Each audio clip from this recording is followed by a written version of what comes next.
Alaykum kanalimiz obunachilari va bizani kuzatib turgan mehmonlar. Bugun sizlar bilan birga shunaqa ajoyib mazali yangi kartoshkali mantini birgalikda tayyorlaymiz. Qani bo'lmasa boshladik. Kartoshkali mantimizga kerak bo'ladi 1 kg 200 g kartoshka, 4 dona piyoz, 150 g dumba, 200 g go'sht, lahm go'sht. Bu yerda 700 g undan xamir qolib tayyor qilganmiz.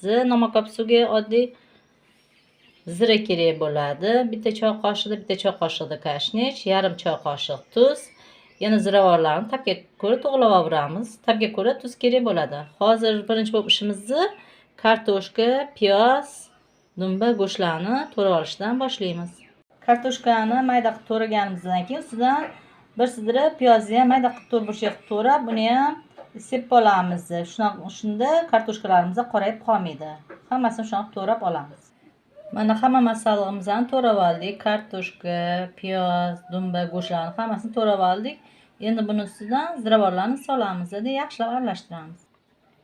Mana ziravor bilan tuzlarni ham solib oldik. Endi yaxshilab aralashtiramiz. Mana masallig'imizni hammasini yaxshilab aralashtirib oldik. Endi bo'lsa xamirimizni yoyamiz.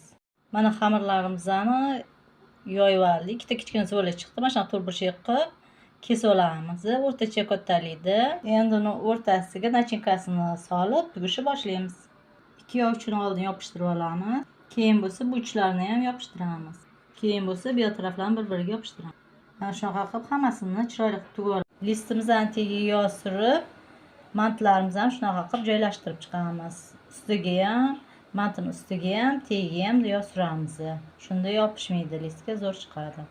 Kartoshkali manti juda ham mazali bo'ladi. Ayniqsa hozir yeng kartoshkadan shunaqa mazali kartoshka ozgina go'sht solib, dumba solib, shunaqa mazali manti qilishimiz mumkin. Juda ham zo'r chiqadi mazalar. Endi hamma mantimizni shunaqa chiroyli tugib bezlarga joylashtiramiz. Mana mantlarimizni qo'yib oldik. 45 minutlarda tayyor bo'ladi. Qopqon yoqib qo'yamiz. Mantimiz tayyor bo'lguncha endi sardeyni qilib olamiz. Uning uchun ikkita piyozni ustini artib, yarmoy shaklida to'g'rab olamiz. Ikkita kichkina pomidor kerak bo'ladi, yarim piyola ajika kerak bo'ladi. Hozir birinchi piyozni to'g'rab olamiz. Mana pomidorni ham to'g'rab oldik. Hamma narsamiz tayyor sardeyga. Endi qo'rishni boshlaymiz. Tovamizga 50 ml yog' soldik. Endi piyoz solamiz. Piyozimizni tillarang bo'lguncha qovuramiz. Mana piyozimiz tillarangga kirishni boshladi. Endi pomidor solamiz ustidan. Buni yaxshilab qovurib olamiz. Mana pomidorimizni anchagina qovurdik. Endi buni ustidan ajikani quyamiz. Mana ajikani ham soldik. Endi yaxshilab aralashtiramiz. Ajika solishimizdan maqsad bu yozgi pomidor, bolgarskiy qo'shib aralashtirib yog'da qo'yilgan. Shuning uchun bunga asosiy mazali qiladi. Bahorgi pomidorlar bu darajada mazali bo'lmagan uchun ajika qo'shaman har doim. Mana ustidan ozgina sepib oldik. Endi yaxshilab aralashtiramiz. Endi bu ustidan yarim piyola suv solamiz. Mana ozgina suv soldik. Ozgina qaynatamiz 5 minutcha. Tuzlarni to'g'rilab o'chiramiz. Endi shunaqa chiroyli bo'lib tayyor bo'ldi. Qizil bo'lib, endi buni o'chirdik. Mana oradan 45 minut vaqt o'tdi. Mantlarimiz ham tayyor bo'ldi. Endi buni chiroyli qilib laganligiga suv olamiz. Shunaqa chiroyli bo'lib chiqqan mantimiz. Mana mantimizni ko'katlar bilan, dunganskiy garmdorilar bilan shunaqa chiroyli qilib qattiqlab qo'yib bezatib olamiz. Juda ham zo'r chiqadi, mazali chiqqan. Masalariga gap yo'q. Qilib ko'ringlar, sizlarga ham albatta yoqadi.